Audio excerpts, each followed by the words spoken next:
Morning students, आज हम पढ़ेंगे बीकॉम फर्स्ट सेम का जो हमारा सब्जेक्ट है वो है हमारा business communication. And business communication में जो अपना मोस्ट इम्पोर्टेंट टॉपिक चल रहा था वो चल रहा था अपना मिस कम्युनिकेशन।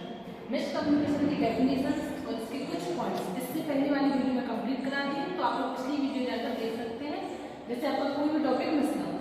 ठीक है, आज की वीडियो में हम आपको पढ़ेंगे मिस कम्युनिकेशन और संचार अवरोध के प्रकार, the type of various of communication.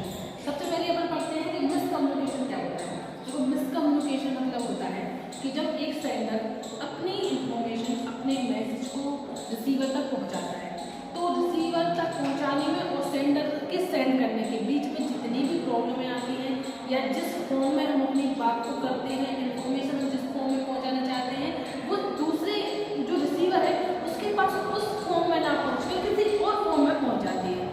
ऐसा भी हो सकता है कि हम कुछ सोच रहे हैं वो कुछ और समझ गए, है ना। जैसे एक एग्जाम्पल हमने आपको दिया था कि हम क्लास में किसी बच्चे को डांटते हैं, तो उसका डाटा तो हमारा पॉइंट ऑफ व्यू डांटने का अलग था, लेकिन वो पता नहीं क्या सोच रहे, है ना।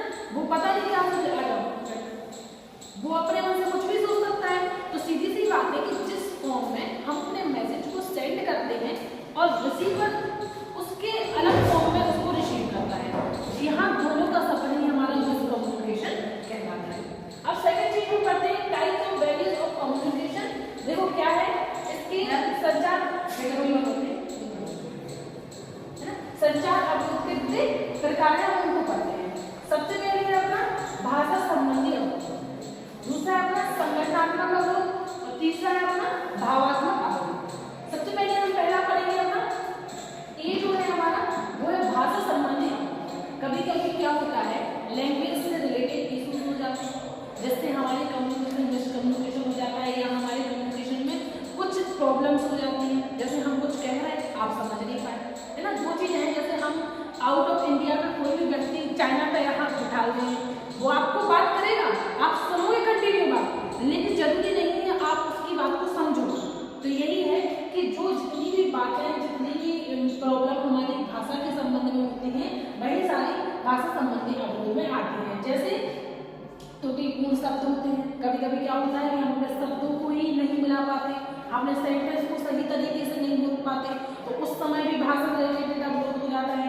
फिर हमारा त्रुटिपूर्ण अनुवाद, कभी कभी ऐसा होता है कि हमारी बात सही है, हमने बातों को सही सुना, लेकिन जब हम बोलने के लिए एग्री होते हैं या बोलने के लिए तैयार हो जाते हैं, तो जो हमारा अनुवाद है वो गलत हो जाता है, अर्थ मीनिंग ही गलत हो जाती है हमारी बात करने की, तो उस समय भी अवरोध होता है। फिर आस्पष्टपूर्ण धारणाएं, मतलब सीधी सी बात है कि कभी कभी क्या होता है हमारी जो धारणाएं होती है, ऑब्जेक्ट होता है, वो अस्पष्ट हो जाता है, स्पष्ट ही नहीं रहता, मतलब हमें कहना कुछ और है, हम कह कुछ और रहे हैं, तो इस समय भी हमारी भाषा के रिलेटेड प्रॉब्लम्स होती है। दूसरा है हमारा संगठनात्मक अवरोध, भी है हमारा संगठनात्मक अवरोध। देखो, संगठनात्मक ऑर्गेनाइजेशन का मतलब क्या होता है, जब एक से जितने भी ज्यादा लोग होते हैं वो एक उनका ग्रुप है। अब उन्होंने ग्रुप तो डिवाइड कर लिया है, लेकिन ग्रुप से रिलेटेड भी उन्हें बहुत सारे मतलब प्रॉब्लम होंगी कम्युनिकेशन करने में। जैसे जटिल संरचना, कभी कभी क्या होता है कि जो हमारा ग्रुप है, जो हम ऑर्गेनाइज करते हैं, वो बहुत ज़्यादा बड़ा हो जाता है, जटिल हो जाता है, जिससे हम अपनी बात को नहीं पहुंचा पाते हैं, है ना। तो वो गया। दूसरा है प्रतिष्ठा संबंध। सीधी सी बात है कि जब हम किसी भी व्यापार में या किसी भी काम को करते हैं, तो वहाँ काम करते समय जितने भी हमारे एम्प्लॉय होते हैं, हम उनको अलग अलग ग्रुप में डिवाइड कर देते हैं और अलग अलग ग्रुप में डिवाइड करते हैं, और सभी लोगों का अलग अलग काम करने का उद्देश्य होता है। कोई कह रहा है हमें इस तरीके का काम करना, कोई कह रहा है हमें ये काम करना, तो उस समय जितनी भी प्रॉब्लम होती है वो सारी प्रॉब्लम हमारी संगठनात्मक अवरोध में आती है। फिर नेक्स्ट है हमारा भावात्मक अवरोध, इमोशनली वेरियस।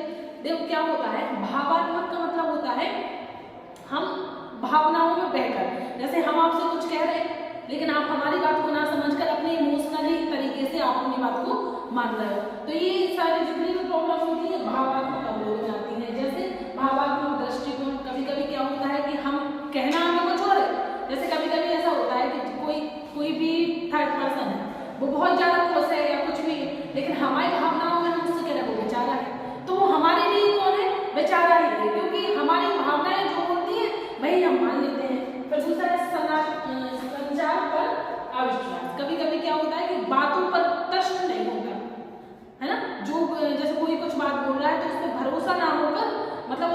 बात सही है, लेकिन हमारी भावनाएं ऐसी है कि उस चीज पे हम ट्रस्ट नहीं कर पा रहे हैं, है ना, तो वो सारी प्रॉब्लम हमारी भावात्मक अवरोध में आएंगे।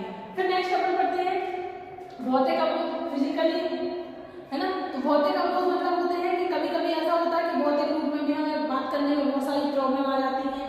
फिर हमारा व्यक्तिगत अवरोध, पर्सनल हमारा बहुत सारी प्रॉब्लम होती है, मतलब हम बात करना चाह रहे हैं नहीं कर पा रहे हैं, हमारा सेंटेंस क्लियर नहीं है, ये सब चीजें हमारी पर्सनल है ना, या हम नहीं सुन पा रहे, उसने तो सही बोला था लेकिन हम अलग मीन उसका ले रहे हैं। फिर हमारा अन्य अवरोध, मतलब बहुत सारे अदर भी होते हैं, जैसे छोटी छोटी चीजें, छोटी छोटी प्रॉब्लम बात करते समय हो जाती है। एक बार और हम देख लेते हैं, है ना, कितनी है हमने, अपन ने सबसे पहले 3 भागों में बांटा है। पहला है अपना भाषा संबंधी अवरोध, फिर है संगठनात्मक अवरोध, फिर है अपना भावात्मक अवरोध, है ना। आप लोगों को बता दें कि आप लोगों को जो day by day topics by topics videos तैयार की जा रही है, आप लोग अपने नोट्स तैयार करते हैं, जिससे आपको एग्जाम के समय किसी प्रकार की कोई दिक्कत नहीं आएगी। Thank you.